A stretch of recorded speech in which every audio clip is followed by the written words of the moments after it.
cyberbullying, is it something that you have faced, an issue that you've come across with your kids?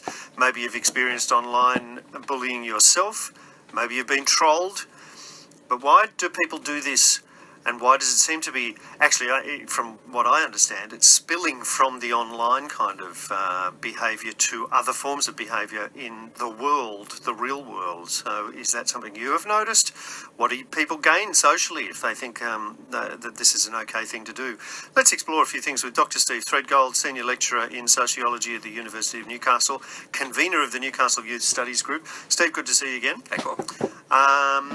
Is this a big problem for people that you can't, the young folk that you come in contact with? Does it come up often?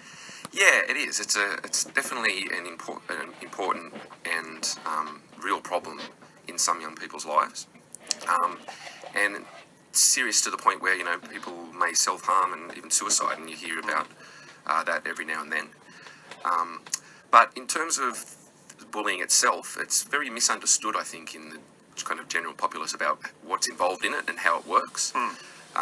It tends to be the idea that there's a perpetrator and a victim, but the research that we've done and the small study that I was involved in a couple of years ago showed that those roles weren't really as concrete as we might think, and sometimes the victim is also the perpetrator to others, and there's a whole kind of social relations going on between people that doesn't really kind of just look like straightforward bullying all the time. That's different, isn't it, to your standard bullying? Normally there is a victim and a perpetrator. Yeah, so the research showed that the young people thought that bullying and cyberbullying, which we were talking about, is often the same thing. Like the real world goes, they go home from school and then it continues at home. So there's actually like an extra facet of how to carry out these forms of bullying. But they did kind of say that, people admitted to bullying and being bullied. So there wasn't always just a victim and a perpetrator. Why would they do that? Well, why, knowing what it's like to be bullied, would you then go and bully somebody else? Does it make in the hope that it would make you feel better? Yeah. So we seem to be a thing about status, that people in terms of social relations with others at school, if you were seen to be strong and witty and smart, these things gave you more social status than if you're on the end of it. So there seemed to be a hierarchy created around these things where, the general people at the top would bully everyone, and it seemed to happen all the way down the social scale to the very bottom. And if you're at the bottom of that scale, obviously, it's really, really hard. Yeah. Although, who determines the scale? Surely if you find yourself at the bottom of a scale, you can find another scale that you can pitch into online. The world is your oyster. You can do whatever you like. One of the really interesting findings we had was that some of the victims of physical bullying at school, got beat up or got tormented face to face, were often bullying their bulliers online anonymously as a kind of way to get back at them. And so here again, you can see the complexity of this. Wow. They could use the anonymity of online world and skillfully use different social media platforms to, get back at the people that were punching them up at school. Do physical bullies in the real world feel vulnerable to bullying online? Yeah, they were. So, you got one of the examples was like this footy star guy, at the school was the classic jock. Was, had someone had created a weird meme of him, right, with with some caption. I can't remember exactly what it was, and he was horribly embarrassed, and he was desperately trying to find out who did this, but he never will. Okay. All right. So where does this take us? What are the issues, and what do we need to do?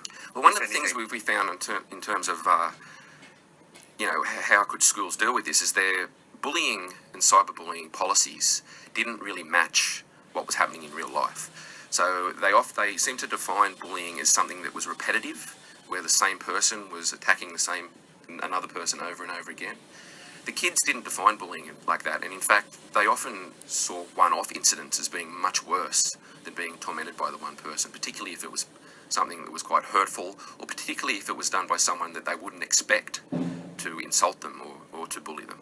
So although that is in the workplace, for instance, that is the definition of bullying. Exactly. It can't be a one-off thing. Yeah. It needs to be repetitive.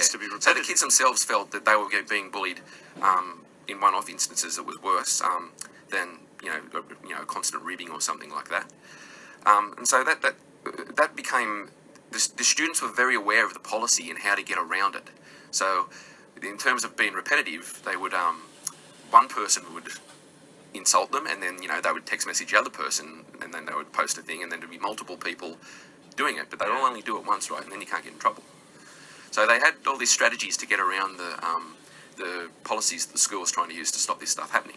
And the teachers themselves were quite How do we know frustrated by that? How do we know that it was organised bullying? Well, we did qualitative, we interviewed.